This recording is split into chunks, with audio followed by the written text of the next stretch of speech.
दोस्तों, आपकी कामयाबी आपके घर में सुख शांति लाती है। आपका हमेशा मुस्कुराना, हमेशा खुश रहना और स्वस्थ रहना जीवन की बेहतरीन खुशियां देता है और आपको इस दुनिया का सबसे सुखी इंसान भी बनाता है। आज की जो कहानी मैं आपको सुनाने जा रहा हूं, इस कहानी में सारी दुनिया का ज्ञान समाहित है और सभी मुसीबतों का समाधान भी है। इसलिए इस कहानी को आप अंत तक जरूर देखिएगा। बहुत समय पहले की बात है। एक छोटा सा नगर था। उस नगर में एक बहुत ही धनी सेठ रहा करता था। उस धनवान सेठ के पास कहने को सब कुछ था, किसी चीज की कोई कमी नहीं थी। उस धनवान सेठ ने अपने जीवन में बहुत बड़े बड़े मुकाम हासिल किए थे। उसने अपने जीवन में कई सफलताएं प्राप्त की थी।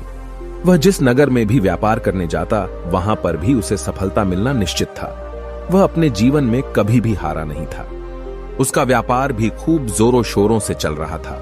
उसके पिताजी ने उसे ऐसी 4 बातें बता रखी थीं, जिसका वह नियमित पालन किया करता था और उन्हीं बातों का अनुसरण किया करता था। और उन्हीं बातों की वजह से उसका जीवन बड़ा ही सुखमय था। वह जीवन के हर क्षेत्र में सफल था। ऐसे ही काफी समय बीत गया और अब वो धनवान सेठ काफी बूढ़ा हो चुका था। अब उसे लगने लगा था कि मेरी मृत्यु बहुत नजदीक है, मेरी मृत्यु कभी भी हो सकती है। और वह जानता था कि उसका बेटा बहुत भोला है, बहुत नादान है, उसे अभी दुनियादारी की समझ नहीं है। इसलिए उसने अपने बेटे को अपने पास बुलाया और अपने बेटे से कहा, बेटा, मैंने अपने पिताजी से 4 बातें सीखी थीं और उन्हीं बातों को मैंने अपने जीवन में उतारा।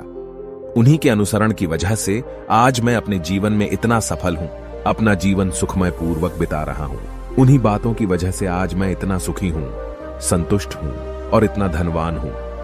ना ही कभी मुझे कोई बीमारी हुई और ना ही मुझे कभी कोई धन की कमी हुई। और तुम देख ही पा रहे हो कि मैं इस नगर का सर्वश्रेष्ठ धनवान हूं। लेकिन आज मेरे पास जो कुछ भी है, मैं उससे संतुष्ट हूं, मैं खुश हूं। लेकिन मैं चाहता हूं कि तुम मुझसे भी आगे बढ़ो। तुम और नाम कमाओ, तुम और धन कमाओ, लोग तुम्हारे बारे में जाने, तुम्हें पहचाने, क्योंकि हमारा समय कुछ और था और तुम्हारा आने वाला समय कुछ और ही है। उस धनवान सेठ ने अपने बेटे को अपने और करीब बुलाया और उससे कहने लगा, बेटा, आज मैं तुमको दुनिया की ऐसी 4 महत्वपूर्ण बातें बताने जा रहा हूं जो मुझे मेरे पिताजी ने बताई थी और इसी के कारण आज मैं इतना सफल हूं। यदि तुमने इन सभी बातों को अपने जीवन में उतार लिया, इनका नियमित तौर पर पालन किया, इनका अनुसरण किया, तो तुम भी अपने जीवन में बहुत धनवान बन जाओगे, अपने जीवन को बहुत सुखमय तौर पर बिताओगे। इन बातों के अनुसरण से न तो तुम्हारे घर परिवार में कोई दुख आएगा और न ही तुम्हारे व्यापार में कभी कोई परेशानी उत्पन्न होगी। इतना कहकर धनवान सेठ अपने बेटे को 4 बातें बताना शुरू करता है। वह कहता है, बेटा, सबसे पहली बात है काम पर छांव में जाना और छांव में आना। दूसरी बात, अपने घर के चारों तरफ चमड़े की बाड़ रखना। तीसरी बात, हमेशा खाने को मीठा करके खाना। और चौथी बात, अपनी पत्नी को हमेशा बांध कर रखना। इतना कहकर वह धनवान सेठ अब निश्चिंत हो चुका था। वह यह जानता था कि उसका बेटा बहुत भोला है। वह अपने पिता की बात अवश्य मानेगा और इन सभी 4 बातों को अपने जीवन में उतारेगा और इनका अनुसरण भी करेगा। देखते देखते कुछ महीने बीत गए और फिर एक दिन धनवान सेठ मृत्यु को प्राप्त हो गया।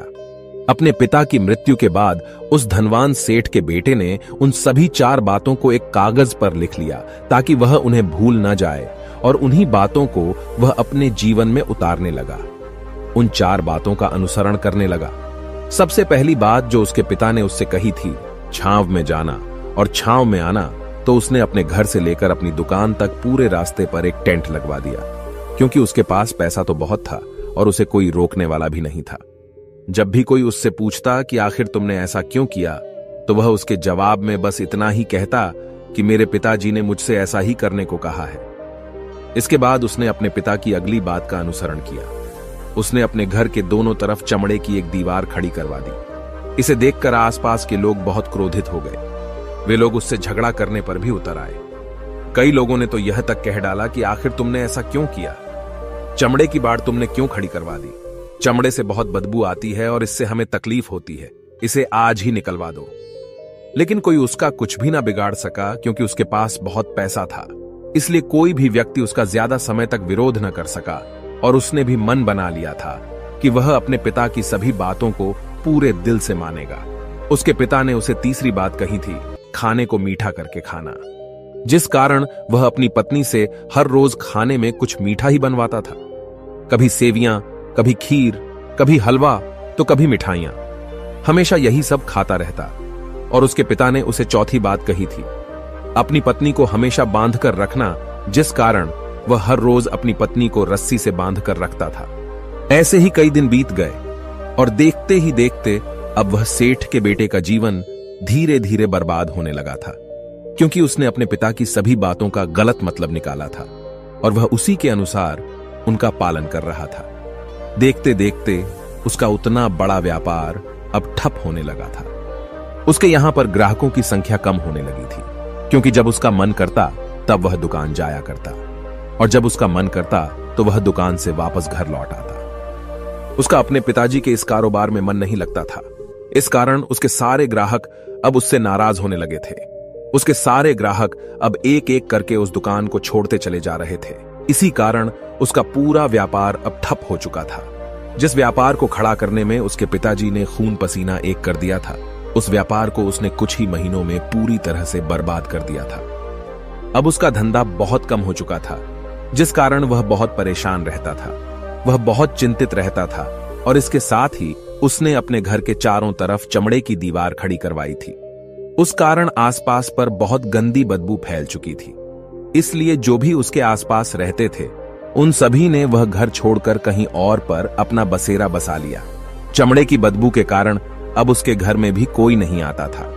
यहां तक कि उसके मित्र और रिश्तेदार भी उस घर में आने से कतराते थे। लेकिन अब भी उसे समझ नहीं आ रहा था कि आखिर ये सब हो क्यों रहा है। वो बहुत परेशान रहने लगा था और वह हमेशा मीठा भोजन किया करता था, जिस कारण उसका वजन बहुत ज्यादा बढ़ चुका था और इस मोटापे के कारण उसके शरीर में न जाने कितनी सारी बीमारियों ने अपना घर बना लिया था। आए दिन उसके घर पर वेद आने लगे थे। इन्हीं कारणों से अब उसका पैसा भी इन चीजों में बर्बाद होने लगा था और अपने पिता की चौथी बात उसने मानी थी। वह थी अपनी पत्नी को बांध कर रखता, जिसकी वजह से उसकी पत्नी उससे नाराज हो गई और वह घर छोड़कर अपने मायके लौट गई। उसने अपनी पत्नी को मनाने की कोशिश की, तरह तरह के उपाय किए, लेकिन उसकी पत्नी नहीं मानी। और वैसे भी कोई भी स्त्री ऐसे मर्द के साथ क्यों रहना चाहेगी जो उसे बेवजह ही बेबात पर बांध कर रखता हो। देखते देखते अब वह सेठ के बेटे का पूरा जीवन बर्बाद हो चुका था। न तो अब उसके पास व्यापार बचा था, न ही धन, न ही उसकी पत्नी, और न ही वह रिश्तेदार जो पैसों के लिए उसके आसपास घूमा करते थे। और तो और अब उसका स्वास्थ्य भी ठीक नहीं रहता था, जिस कारण वह बहुत चिंतित रहने लगा था, बहुत परेशान रहने लगा था। उसे यह सब समझ ही नहीं आ रहा था क्या हो रहा है और क्यों हो रहा है। इन सभी बातों को लेकर तो बहुत परेशान रहता और वह मन ही मन अपने पिताजी को कोसा करता, कहता, पिताजी आपने तो मेरा पूरा जीवन बर्बाद कर दिया। आपकी उन 4 बातों के कारण आज मुझसे मेरा सब कुछ छिन चुका है। न तो मेरे पास व्यापार रहा, न ही धन दौलत, न ही वह रिश्तेदार, न ही मेरी पत्नी, और यहां तक कि मेरे स्वास्थ्य ने भी मेरा साथ छोड़ दिया है। आप ही के कारण आज मेरा पूरा जीवन बर्बाद हो चुका है। यदि मैंने आपकी वह 4 बातें न मानी होती, यदि मैंने उन्हें अपने जीवन में न उतारा होता, तो आज मैं एक सुखमय जीवन जी रहा होता। आपकी इन 4 बातों पर चलकर मुझे क्या मिला? मैंने एक आज्ञाकारी बेटे की तरह आपकी सारी बातें भली भांति मानी, उन पर यकीन किया, उनका अनुसरण किया। लेकिन मैं ही मूर्ख था जो मैंने आपकी उन बातों पर आंख बंद करके यकीन कर लिया। इतना कहकर वह फूट फूट कर रोने लगा।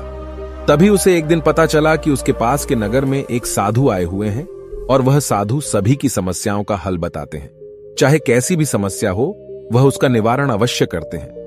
यह सुनकर उसने सोचा कि चलो एक बार मिलकर देखता हूं, हो सकता है कि मेरी भी समस्या का समाधान मुझे मिल जाए। इस आशा के साथ वह उन साधु के पास पहुंचा। वहां पहुंचकर सीधा उनके चरणों में जा गिरा और जोर जोर से रोने लगा।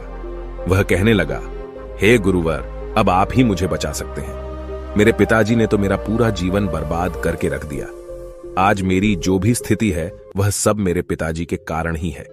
मेरे पिताजी ने मुझे जैसा कहा मैंने वैसा ही किया। हमेशा एक अच्छे बेटे की तरह उनकी सारी बातें मानी, अपने सारे फर्ज निभाए, और देखिए मेरे पिताजी ने मेरे साथ क्या किया। मरते मरते भी वह मुझे गलत बात सिखा गए और उसका खामियाजा मुझे आज भुगतना पड़ रहा है, क्योंकि मैंने उनकी सभी बातों को अपने जीवन में उतारा, उनका अनुसरण किया, और देखिए आज मेरे साथ क्या हो गया। मेरा तो पूरा जीवन ही बर्बाद हो गया। मैं अब तक यह नहीं समझ पाया कि मेरे पिताजी ने मेरे साथ ऐसा क्यों किया। क्या मैंने उनके साथ कुछ गलत किया था?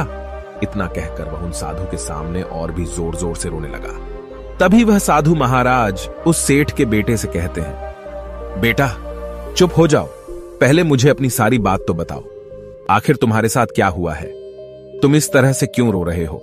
तुम्हारी इस परेशानी का क्या कारण है?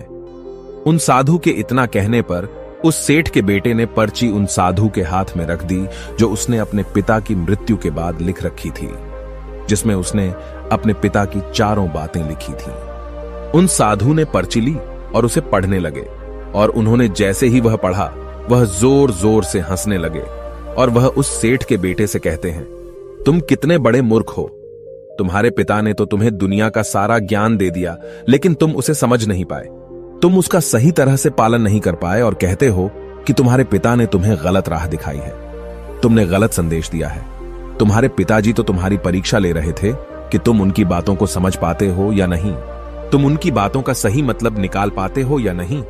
यदि वह चाहते तो इसका मतलब तुम्हें अच्छी तरह से बता सकते थे, लेकिन वह चाहते थे कि तुम इन बातों का मतलब खुद से जानो, खुद से समझो कि इन बातों का क्या अर्थ है। लेकिन अब तो ऐसा प्रतीत होता है कि मानो तुम्हारी बुद्धि बिल्कुल भ्रष्ट हो चुकी है। तुमसे बड़ा मूर्ख मैंने आज तक नहीं देखा। जिसके पास दुनिया का इतना बड़ा ज्ञान हो, वह भला इतनी बड़ी मूर्खता कैसे कर सकता है? तुम्हारे पास कोई ज्ञान नहीं है, तुमने कोई भी ज्ञान अर्जित ही नहीं किया। अगर तुम इन बातों का सही मतलब समझ चुके होते तो तुम भी अपने जीवन में अपने पिता की तरह ही सफल होते, खुश होते, और तुम्हारा जीवन सुखमय तरह से बीत रहा होता। लेकिन तुम इतने बड़े मूर्ख हो कि तुमने अपने पिता की बातों का गलत मतलब निकाल लिया। उन बातों के मतलब के बारे में तुमने सोचा तक नहीं। उन्होंने जैसा कहा तुमने वैसा करना शुरू कर दिया। यदि तुम्हें उन बातों का अर्थ नहीं पता चल रहा था तो तुम किसी ज्ञानी से मिल सकते थे, तुम उससे उस बात का मतलब निकाल लेते। लेकिन जैसा तुमने अपने पिता की इन बातों को समझा है, इसका मतलब वैसा नहीं है। इस पर वह धनवान सेठ का बेटा कहता है, हे गुरुवर, आप क्या कहना चाहते हैं? क्या मैं अपने पिता की बातों को सही नहीं समझ रहा? और वैसे भी इसमें समझने लायक है क्या? उन्होंने तो सब कुछ साफ साफ ही बताया था और मैंने उन्हें अपने जीवन में उसी तरह से उतार लिया। तो फिर मैंने गलत क्या किया है? इस पर गुरुवर एक बार फिर मुस्कुराने लगे और उस सेठ के बेटे से कहते हैं, बेटा, ये जो बातें लिखी गई हैं, इन बातों के पीछे एक गहरा अर्थ है जिसे तुम समझ नहीं पाए। इसी कारणवश तुमने यह मूर्खता कर दी और इसी कारणवश तुमने अपना पूरा जीवन बर्बाद कर लिया। लेकिन अब भी कुछ नहीं बिगड़ा, अब भी तुम्हारे पास बहुत समय है। यदि तुम चाहो तो अब से मेहनत करके भी तुम अपने जीवन में एक बार फिर से वह खुशहाली व समृद्धि सब कुछ हासिल कर सकते हो। इस पर वह सेठ का बेटा कहता है, ठीक है, कृपया करके मुझे उन चारों बातों का मतलब समझाइए। आखिर उन चार बातों का क्या अर्थ है? इस पर साधु सेठ के बेटे को कहते हैं, तुम्हारे पिताजी ने तुमसे कहा था काम पर छांव में जाना और छांव में आना। इसका मतलब यह है सूर्य निकलने से पहले ही तुम दुकान पर पहुंच जाना और सूर्यास्त होने के बाद ही तुम वापस घर आना, जिससे तुम्हें दुकान पर अधिक से अधिक समय मिल पाएगा। तुम उस काम को अच्छी तरह समझ पाओगे, उस काम को अच्छी तरह से कर पाओगे, उस काम को बढ़ाने में तुम अपना दिमाग लगा पाओगे और तुम अपने काम में तरक्की कर पाओगे। लेकिन तुमने तो इसका गलत ही मतलब निकाल लिया। तुमने तो अपने घर से लेकर दुकान तक एक ऐसा टेंट लगवा दिया जिससे तुम छांव में आ सको और छांव में जा सको। अब तुम ही बताओ, क्या तुमने अपने पिताजी की इन बातों का सही मतलब समझा था? यह सुनकर वह सेठ का बेटा जोर जोर से रोने लगा और कहने लगा, हे गुरुवर, मेरी ही गलती थी। मैंने अपने पिता की इन बातों का गलत मतलब निकाला और इसी कारणवश आज मैं पूरी तरह से बर्बाद हो चुका हूं। मैं ही सबसे बड़ा मूर्ख था। मेरे पिताजी ने तो मुझे इतना महत्वपूर्ण ज्ञान दिया था, लेकिन मैं उस हीरे को पत्थर समझ बैठा। आगे वह सेठ का बेटा उन गुरुवर से कहता है कि गुरुवर, दूसरी बात क्या है, उसका अर्थ क्या है? आगे गुरुवर दूसरी बात का अर्थ समझाते हुए कहते हैं, चमड़े की बाड़ करवाना। इसका अर्थ यह है कि तुम अपने घर में कुत्ता या बिल्ली पालना। जब तुम अपने घर में कुत्ता बिल्ली पाल लोगे तो यह तुम्हारे घर की चारों ओर से रक्षा करेगा, जिससे तुम्हारी धन दौलत पूरी तरह से सुरक्षित रहेगी और तुम बेफिक्र होकर दुकान पर मन लगा सकोगे, बेफिक्र होकर दुकान के कामों को समझ सकोगे और तरक्की कर पाओगे। और तो और तुम्हारे मन में कभी यह भी डर नहीं होगा कि कहीं कोई चोर आकर मेरी संपत्ति न चुरा ले। चमड़े की बाड़ करवाने का असली मतलब यह है, लेकिन तुमने तो चमड़े की बाड़ करवाने का मतलब कुछ और ही निकाल दिया। तुमने तो अपने घर की 2 दीवारों को ही चमड़े से पूरी तरह से भरवा दिया, जिस कारण आसपास गंदी बदबू फैल गई। तुम्हारे आसपास के पड़ोसी भी अपना घर छोड़कर कहीं और चले गए। यहां तक कि तुम्हारे मित्र, तुम्हारे सगे संबंधी भी उस बदबू के कारण तुम्हारे घर पर आने से कतराने लगे। और अब हालत यह हो चुकी है कि ना तो तुम्हारे घर पर कोई आता है और न ही कोई जाता है। और इसी कारणवश लोग तुम्हें नापसंद करने लगे। और तुम्हारी बर्बादी का यह भी कारण है। आगे सेठ का बेटा कहता है, हे गुरुवर, यह सब तो ठीक है, लेकिन यह खाने को मीठा करके खाना, इसका क्या? मैंने इसका भी अर्थ गलत निकाला है क्या? मैंने तो अपने पिता की बातों के कहे अनुसार ही हर रोज मीठा खाया, और आज देखिए मेरा शरीर कितना वजनदार हो चुका है, जिस कारण मुझे अनेक प्रकार की बीमारियों ने घेर रखा है। क्या मैं इस बात को भी गलत समझ रहा था? इस पर वह साधु उस सेठ के बेटे से कहते हैं, हाँ, तुमने इस बात का भी गलत मतलब ही निकाला है। मीठा करके खाने का अर्थ यह है कि जब भी तुम्हें भूख तेजी से लगे तभी तुम्हें भोजन करना है, न उसके पहले और न उसके बाद। अन्यथा यदि तुम्हें भूख न लगी होगी और तुम्हें भोजन मिल जाए तो तुम उस भोजन की कभी कदर नहीं करोगे। वह रोटी तुम्हें कभी मीठी नहीं लगेगी। फिर चाहे वह भोजन कितना भी स्वादिष्ट क्यों ना हो, चाहे भोजन कितना भी लाजवाब क्यों ना हो, तुम उसकी कदर कभी नहीं कर पाओगे, तुम उसका सम्मान कभी नहीं कर पाओगे। किंतु जब एक व्यक्ति को जोरों की भूख लगी होती है तो उसके सामने यदि तुम सूखी रोटी भी रख दो तो भी वह उसके लिए किसी पंचमेल से कम नहीं है। वह उसे प्रेम पूर्वक खाता है, उसका आदर करता है, उसका सम्मान करता है, और वह रोटी उसे मीठी लगती है। इसीलिए तुम्हारे पिताजी ने यह कहा था कि भोजन मीठा करके खाना, जिससे तुम्हारा स्वास्थ्य भी अच्छा रहेगा। क्योंकि जब एक व्यक्ति को भूख लगी होती है और उस समय पर जब वह भोजन करता है तो वह उसके लिए एक अमृत समान होता है, और वहीं पर जब किसी व्यक्ति को भूख न लगी हो और ऐसे समय पर वह भोजन करता है तो वह उसके लिए विष समान है, वह उसे बहुत नुकसान पहुंचा सकता है। लेकिन तुमने तो इसका भी गलत मतलब निकाला था। तुम हर रोज मीठा खाने लगे, जिस कारण तुम्हारा वजन बढ़ने लगा, और इसी कारणवश तुम्हारे शरीर में अनेक रोग ने अपना घर बना लिया और यह तुम्हें मृत्यु के करीब ले जा रहा था। इसलिए आज से जब भी तुम्हें जोरों की भूख लगे तभी भोजन करना तुम्हारे लिए अत्यधिक फायदेमंद होगा और तुम्हारे शरीर को हमेशा निरोगी बनाने में तुम्हारी मदद करेगा। और जब भी तब भोजन की आवश्यकता न हो, तुम्हें भूख न लगी हो, ऐसे समय पर भोजन कभी ना करना। यह तुम्हारे लिए बहुत नुकसानदायक साबित होगा। और यही तुम्हारी तीसरी गलती थी, जिस कारण तुम्हारा पूरा जीवन बर्बाद हो रहा था। आगे सेठ का बेटा कहता है, चौथी बात तो बिल्कुल साफ लिखी गई है, अपनी पत्नी को हमेशा बांध कर रखना, तो इसका अर्थ भी कुछ और है। क्या मैंने इसका भी गलत मतलब निकाला है? इस पर साधु कहते हैं, हां बेटा, अपनी पत्नी को बांध कर रखने का अर्थ यह नहीं है कि तुम रोज रस्सी से बांध कर रखो, बल्कि इसका अर्थ तो यह है कि जब भी तुम दोनों के बीच में कोई आपसी मतभेद हो जाए, कुछ नोक झोंक हो जाए, तो तुम अपनी पत्नी पर हाथ मत छोड़ना। जब तक एक स्त्री का पति उसके साथ रिश्ते में बंधा होता है तो वह अपने रिश्तों में बंध जाती है और वह अपने रिश्ते को पूर्ण तरीके से निभाने का हर मुमकिन प्रयास करती है। और ऐसे समय पर यदि तुम्हारे बीच कुछ नोक झोंक हो जाए, कुछ गलतियां हो जाए, और ऐसे समय पर तुम उस स्त्री का हाथ नहीं छोड़ते, तो वह तुम्हें छोड़कर कभी नहीं जाएगी। लेकिन इसका अर्थ यह भी नहीं है कि तुम अपनी पत्नी पर अत्याचार करो, बल्कि तुम्हारे पिताजी यहां पर कहना चाहते थे कि जो भी कोई व्यक्ति तुम्हारे साथ किसी रिश्ते में जुड़ा हुआ है, उसे अपने रिश्ते में इस तरीके से बांध लो कि वह तुम्हारे साथ झगड़े और नोक झोंक के बाद भी नुकसान न पहुंचा सके, वह तुम्हारे साथ कुछ गलत न कर सके और तुम्हारा फायदा न उठा सके। अपने रिश्तों को हमेशा बांध कर रखना, उन्हें खुला मत छोड़ना, अन्यथा वह तुम्हारे हाथ से फिसल जाएंगे। और हम में से अधिकांश लोग अपने जीवन में यही गलतियां करते हैं और अपने नए रिश्तों को कभी समय नहीं देते, जिस कारण उनका रिश्ता उतना मजबूत नहीं हो पाता और इसी कारणवश वह अपने रिश्ते से हाथ धो बैठते हैं। और यही गलती तुमने भी की। तुमने तो अपनी पत्नी को बांध कर रखा था, तो भला वह तुम्हें कैसे माफ कर सकती है? और यही कारण है कि वह तुम्हें छोड़कर चली गई। तुमने जो अपनी पत्नी के साथ किया वह माफी के लायक नहीं है, लेकिन तुम्हें अपनी पत्नी से माफी मांगनी चाहिए क्योंकि तुमने गलत किया है। इसलिए जाओ और अपनी पत्नी से माफी मांगो, उसे वापस घर लाओ। और यही वह 4 बातें थीं जो तुम्हें तुम्हारे पिता ने समझाने का प्रयास किया था, लेकिन तुमने इन सभी बातों का गलत मतलब निकाला और इसी कारणवश तुम पूरी तरह से बर्बाद हो गए। किंतु अभी भी तुम्हारे पास बहुत समय है। यदि तुम इन सभी बातों का सही से अनुसरण करते हो तो तुम अपने जीवन में एक बार फिर से वह सब कुछ हासिल कर सकते हो जो तुमने खोया है। ये सारी बातें हमारे जीवन की पूरी परेशानियों का समाधान है। तुम किसी भी तरह से इनको देख सकते हो। यदि तुम कामयाब होना चाहते हो तो तुम्हें मेहनत करनी ही होगी।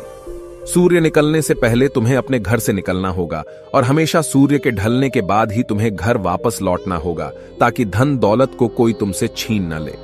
तुम्हें अपने रिश्तों को कुछ इस तरीके से बांधना होगा ताकि वह रिश्ते तुम्हें परेशान न करें, तुम्हें तकलीफ न पहुंचाएं, तुम्हारा फायदा न उठाएं। और हमेशा एक अच्छा और स्वस्थ भोजन करना जब तुम्हें भूख लगी हो, ताकि तुम्हें जो भी सांसें मिली हैं तुम उसे खुशी खुशी जी सको। और अपने रिश्तों को हमेशा बांध कर रखना, उन्हें खुला मत छोड़ना, अन्यथा वह तुम्हारे हाथ से फिसल जाएंगे। और अपने घर में अवश्य ही कुत्ते या बिल्ली को जरूर पालना, ताकि तुम्हारा धन हमेशा सुरक्षित रहे। इन सभी बातों का अपने जीवन में अनुसरण करने के बाद तुम अपने जीवन में सब कुछ एक बार फिर पा सकते हो जो तुमने आज तक खोया है, और हो सकता है कि तुम इससे भी अधिक उन्नति कर पाओ, इससे भी अधिक समृद्धि पा सके, अपने जीवन को खुशहाल और सुखमय बना सके। इतना कहकर साधु शांत हो गए और सेठ का बेटा भी अपनी सभी गलतियों को समझ चुका था। उसने उन गुरु को प्रणाम किया और वापस अपने घर लौट गया। उसने उन सभी चारों बातों को अपने जीवन में उतारा, उनका सही सही अनुसरण किया। उसके बाद से उसके जीवन में सकारात्मक प्रभाव दिखने लगे। वह एक बार फिर से अपने व्यापार को खड़ा करने में सफल रहा। वह एक बार फिर से अपनी पत्नी को घर लाने में सफल रहा, और देखते ही देखते उसका जीवन सुखमय और आनंदमय हो गया था। मुझे उम्मीद है कि आपको यह कहानी पसंद आई होगी और आपने इससे कुछ सीखा होगा। कहानी के बारे में अपने विचार आप हमें नीचे कमेंट बॉक्स में कमेंट करके बता सकते हैं। इस पूरे वीडियो को देखने के लिए आपका बहुत बहुत धन्यवाद। मैं आपसे विनम्रतापूर्वक अनुरोध करता हूं कि आप इस राजीव उत्तम चैनल को सब्सक्राइब करें और जुड़े रहें, क्योंकि इस चैनल में आपको चाणक्य, बुद्ध, भगवान राम और कृष्ण के सभी प्रेरक वीडियो मिलेंगे।